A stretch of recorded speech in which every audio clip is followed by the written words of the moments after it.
here in Prescott, Arizona, speaking with Justice Gould. Is that the best title? What should we call you? I'm retired from the Supreme Court, so Andy Gould is fine.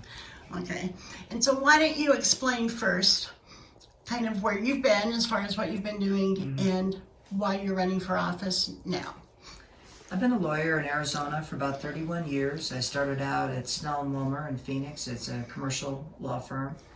I wanted to be a prosecutor, and so I moved my family down to Yuma in the mid-90s, and I was a prosecutor down there for many years. I tried a lot of different cases, tried cases against the cartels, crimes against children, child trafficking, all those types of crimes. I was appointed to the Superior Court in Yuma in 2001, and I served on that bench for about 11 years. The last 7, I was the presiding judge, so I was the judge that administered all the probation programs in the clerk's offices in Yuma County, about 350 employees. In late 2011, Governor Brewer appointed me to the Court of Appeals, and so I served on that court for about 5 years, and then in late 2016, Governor Ducey appointed me to the state Supreme Court. I retired from the court March 31st, 2021, last year, to run for Attorney General. My reasoning was very simple. If you look around the country and you see what's the most important state official, you're going to see attorney generals.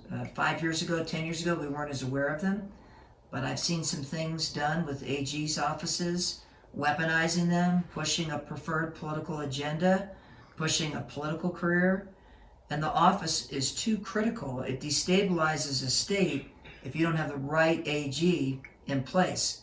How does that happen? Well, we have a lot of federal overreach now. AGs are the tip of the spear on protecting states against federal overreach. And then within the state, AGs are critical in using the civil and criminal laws to protect the safety and welfare, businesses and property of the people of the state. So if you have someone in that critical office, the top legal office in the state, weaponizing the office, selectively picking who to prosecute, which issues to defend the law on, you create a very dangerous situation. You discourage businesses. You put people at personal safety or personal risk as well too. So there's no more important office. I think it's the most important office in the state in this time. So right now, the Attorney General's office in Arizona is filled by Mark Brnovich. Mm-hmm. And what are your... I know that he has really stepped out in front in suing, say, the federal government. He's also worked hard to protect consumers from fraudulent practices. Are those priorities are those priorities ones that belong to you? They are important. They're certainly priorities, but I have some different priorities. And it's no disrespect to General Brnovich. It's a different time. The issues that the AG's office is facing now are different than the ones when he first came in. Consumer protection is important. Prosecuting child trafficking, those are things that General Brnovich has done very well. His lawsuits against the federal government to get them to follow the law, to protect against federal overreach, are all important. I'll continue all those things, but there really are 3 things that I see that have moved up and become even more important. The first is border security. The second is election integrity. And the third is what I would call executive orders from both the governor and from the president. These executive orders mandating personal health decisions that affect personnel decisions of businesses. That's a big issue too, and you can see that a lot with some of the COVID vaccine mandates, the shutdowns. So those 3, the border security, election integrity, and then executive orders from executive branches. So how can you, as Attorney General, attack the border security issue? It's a huge issue. It is, and I lived in Yuma for 22 years. I raised my family on the border. Mm-hmm. As I mentioned, I was a prosecutor on that border. I was a trial judge on that border. I understand it very well. So what you have to think of in terms of border security is you have to separate immigration from border security. Immigration is a federal issue. States don't have the authority to enforce immigration laws. If you remember the Senate Bill 1070 that was passed a few years ago, the United States Supreme Court made it crystal clear states cannot enforce immigration laws, at least without the consent of the federal government. But border security is different. Border security is enforcing your criminal laws to protect the people of your state. States can do that. States have authority to pass criminal laws and enforce criminal laws. And so that's where the state can come in. Now, we can file lawsuits against the federal government. We can continue to do that. We'll try to get them to enforce the immigration laws, to try to get them to help with border security. But how many lawsuits can you file to get the Biden administration to come down and protect the border? If the president doesn't want to do it, you're not going to make him do it with lawsuits. They have an important place in making the federal government accountable, but we need to think of what we can do as a state, with state authority, state law enforcement, state prosecutors. And the idea that I have talked with sheriffs about, I've thought about in my time on the border, is what I would call a no trespassing zone. It's a very simple concept. There are pinch points where the cartels come through after they get across the border or near the border, where they step on state land or private land. At those pinch points, you have the sheriff's arrest for trespass. You enforce your trespass laws for private property, for state land, and then you have the ability to do what's called a search incident to arrest. You can then search because you've arrested for a crime, and you seize the fentanyl, you seize the drugs, the money, the guns, all those things. So what you'll do for the first time in the history of this state, or frankly the history of any other state, is you'll use the state's power to enforce criminal laws to create a legal wall for the cartels as they come into the United States. A legal wall where you can actually intercept their illegal activities and prosecute them for it. Right now, with the federal government not enforcing the border, there's nothing to stop their activities going into Arizona and the rest of the country. So that's how you do it. It's a simple concept. There's some moving parts to it, but the basic idea is you enforce no trespassing laws, and then search incident to arrest. You prosecute the more sophisticated crimes, the gang crimes, the criminal enterprise crimes, the drug trafficking crimes. So suppose you arrest them for trespassing, then what happens? You charge them, and then when you seize the drugs, you can then charge the cartels, the cartel members who've come in with the drugs, for all sorts of crimes. Possession of dangerous drugs for sale, criminal enterprise. You can prosecute the organized crime aspect once you arrest them for trespass, and then you seize the drugs, the weapons, the things that they're trafficking in. As for those that come across that aren't involved, they're not backpackers, they're not carrying drugs or anything, you can prosecute them for simply trespass, disorderly conduct, criminal damage, and they can receive up to 2 years in jail, a year to 2 years in jail. So you actually have a means to deal also with the caravans when they come across. And when I talk about criminal damage, for example, in Yuma grows 90% of the lettuce for the entire United States. When these caravans and these groups come through at Morales Dam in Yuma, they walk right through our lettuce fields. They destroy thousands of dollars of lettuce. They contaminate our lettuce. That's criminal damage. We wouldn't allow anybody else to walk through the middle of lettuce fields. And so you can prosecute, that's a felony when you get into the thousands of dollars. It's also something where we're protecting our food supply when we arrest. So there's a lot of applications for it. It depends on where on the border, what type of activity you have. It's different along different parts of the border, but the basic concept is arrest for trespass, disorderly conduct, and then for the more serious crimes that develop from those arrests, you prosecute the cartels. Fascinating concept. I haven't heard that from anybody else before. If they're arrested for, can they then be sent back to their country, or would they have to stay in prison here? We would have them do their jail time here, whatever that is. We can't deport. States can't deport. Remember, immigration versus border security. So all we could do is when they finish that term, take them to ICE and ask them to deport. People have said to me, well, what happens if ICE won't deport? Well, where are they going to go? they're going to have to try to come back in the country. They're going to trespass again, and we're going to arrest them again. In other words, we're not going to allow people to come through our state illegally and go wherever they want. And it's going to have to force the federal government's hand as we have these people arrested and they're coming out of 6 months or 9 months or a year or a year and a half in jail to now do something about it. One other thing I'll tell you about that. Don't think that this is just going to be an ongoing process where we just pile up more and more people in jail. Cartels are smart. They're in it for the money. They will stop sending caravans and groups into our no trespassing zone, into our no trespassing net. They're losing money when they do that. They're going to go around it. And they're doing similar things in Texas, so those are two very good barriers. I don't know if they go to California or New Mexico, but until all states link together, what I'd like to see is states using state authority to have something similar to what we have in Arizona, where we now have ownership in protecting our border instead of counting on the federal government to do it. Because when we do that, we're at the whims of whoever's in the White House, at risk to our people. Right. What about child trafficking? I know that that's also an issue besides just the drugs that are coming across. There's a lot of human trafficking, largely child trafficking. Well, one of the things that the cartels will do is when they have, their backpackers and people that carry drugs across, they'll reward them with children that they've abducted to let them have their way with them.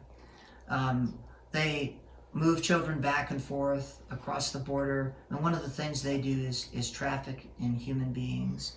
People talk about drugs. You could sell a drug once, you can sell a human being 1,000 times. Now, I'm going to give credit where credit's due. General Brinovich has done an outstanding job on that human trafficking. He doesn't get a lot of press for it, but that is one policy and initiative that General Brinovich is taking.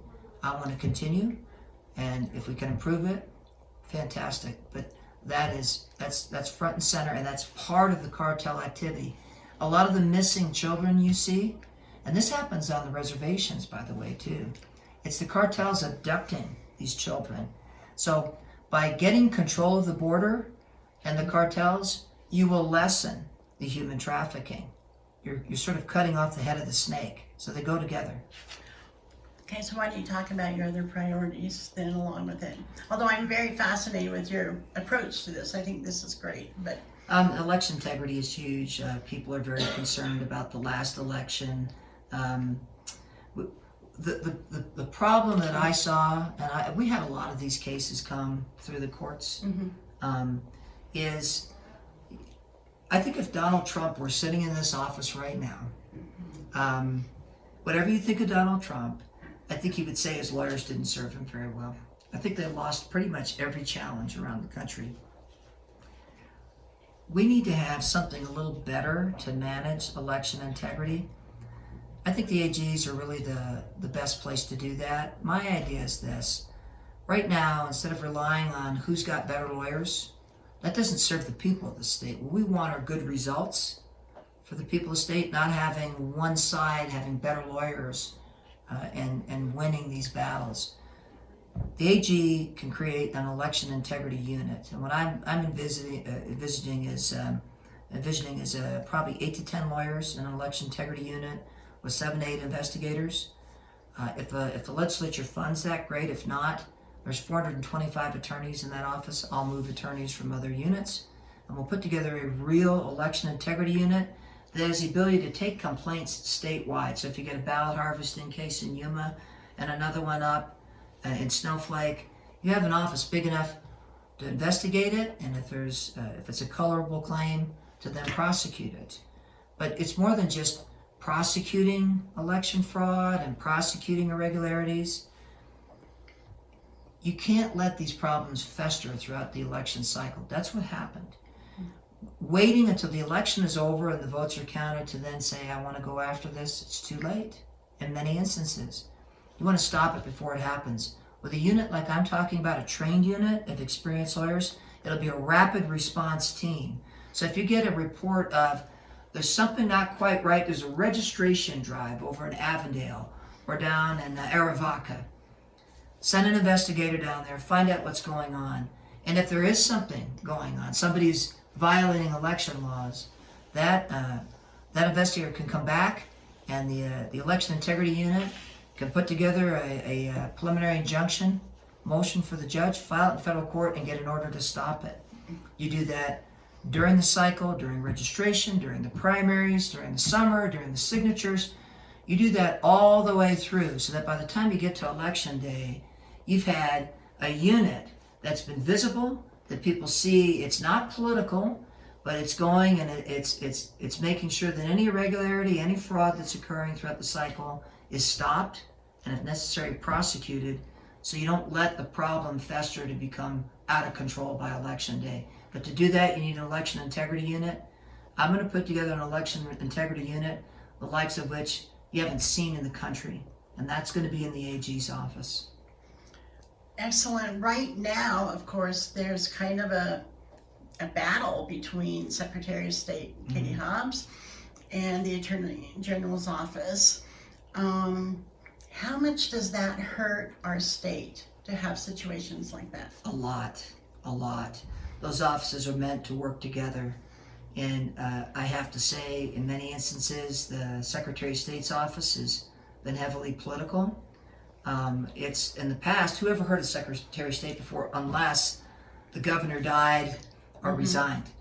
But day in and day out, what they do, there's a lot of things the Secretary of State does, but the most visible thing is manage elections, come up with procedures for elections, count and record signatures. And so what you want is, you want at a statewide level, you want a Secretary of State and an AG that work well together to make sure that everybody has confidence in elections. You don't want them fighting with each other. For example, Secretary of State, in conjunction with the recorders, is tasked with cleaning up the voter lists. It's not happening. I don't understand why it's not happening. The Secretary of State has just dragged her heels on it. So we have people who have passed away or moved out of state. They filed change of address cards. It's very simple to clean that up. That should be done. If I were AG, I would file an action immediately to get a court order to order the Secretary of State to clean up the voter rolls. That's a simple thing we can do. But you shouldn't have to file a lawsuit. It should just happen. And you have one more priority that is on the list? I'm concerned about the executive orders. I think a lot of Americans went along with them early on in COVID because we were very frightened what we were told. But like so many things from government, they never go away. And the problem with executive orders is you have governors or the president acting without authority. You can debate all day long the things that they're doing, whether they're good policy or not. We can agree to disagree. But you can't have governors and presidents issuing executive orders on things they have absolutely no authority to issue those on. So with the vaccine mandates that were issued by the Biden administration, the President of the United States has no authority under Article 2 of the Constitution to issue that order. None. The only way he could have that authority, possibly, is if there was a delegation from Congress of authority. But to delegate authority from Congress to a president, it has to be a clear and express delegation. There is none. Congress has never delegated that authority. And so you have a president basically governing people's personal health decisions, employers' personnel decisions, with no authority under the Constitution and no delegation from Congress. We can't have that. Those are dangerous kind of precedents to set up. Governors have done it too. So one of my priorities is no more executive orders. No more. Or if they had to put them in, would you consider them with a time limit? If you're going to have the time limit, they have to first have the delegation from either the legislature or Congress. That's what should have happened. Mm-hmm. So in our state, the legislature should have met, special session, come up with a statute expressly delegating the authority to the governor to do these things, and with 30 days, or maybe 60 days, where it expires, where he has to go back and ask for permission again. We don't have that. We don't have that for the president either. But Congress may have the authority. Legislatures do have the authority. They didn't do it. The legislature and Congress needs to do its job. Presidents and governors shouldn't be issuing executive orders acting out of their authority. Well, a lot of times when this happens, it grows the situation. You know, they take their inch and then their foot and then their mile and then they're cross country, you know. So it is frightening.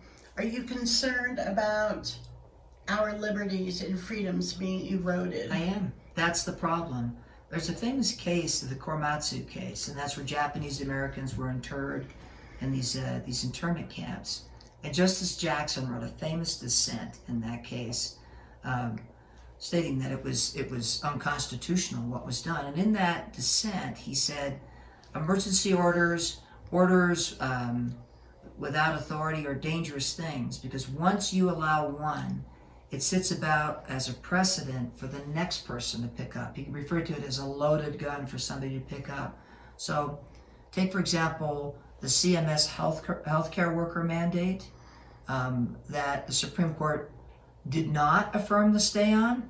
The Supreme Court affirmed the stay on the OSHA mandate, but it did not affirm the stay against the CMS, the healthcare worker mandate. Well, I've looked at those cases. I've looked at the justification.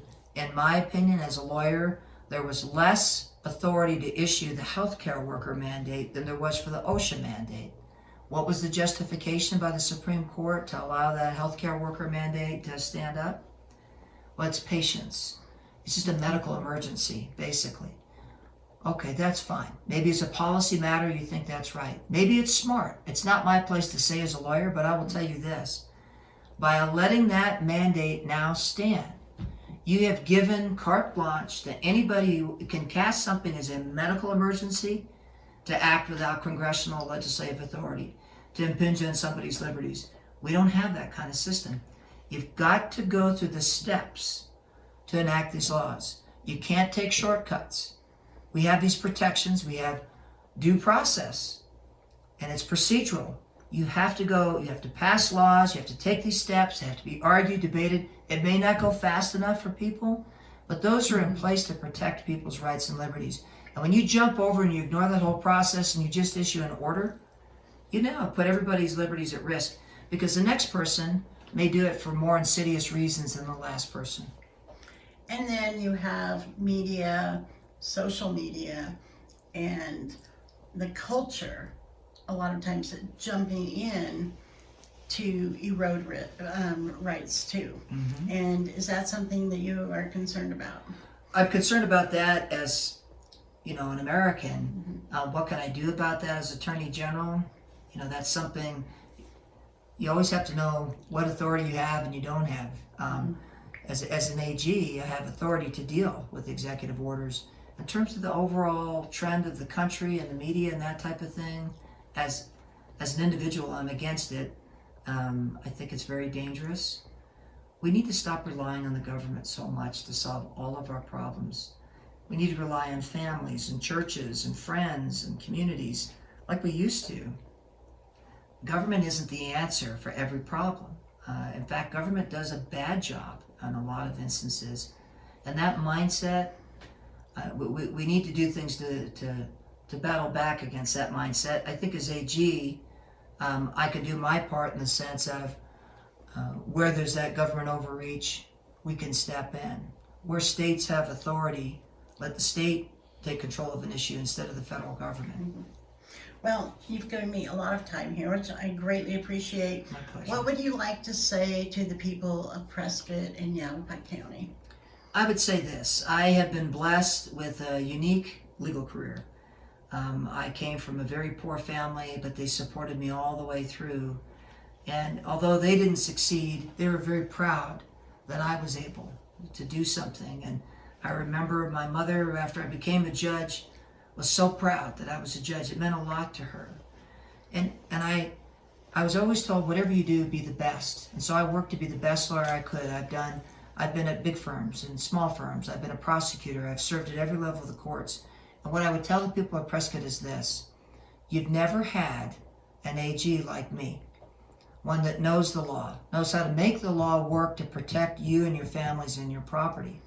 I'm not in this to campaign for something else, but I can help you. I can do things because of what I've learned as a lawyer, the unique experiences I've had that no one else can do. I can make the state law work to protect you.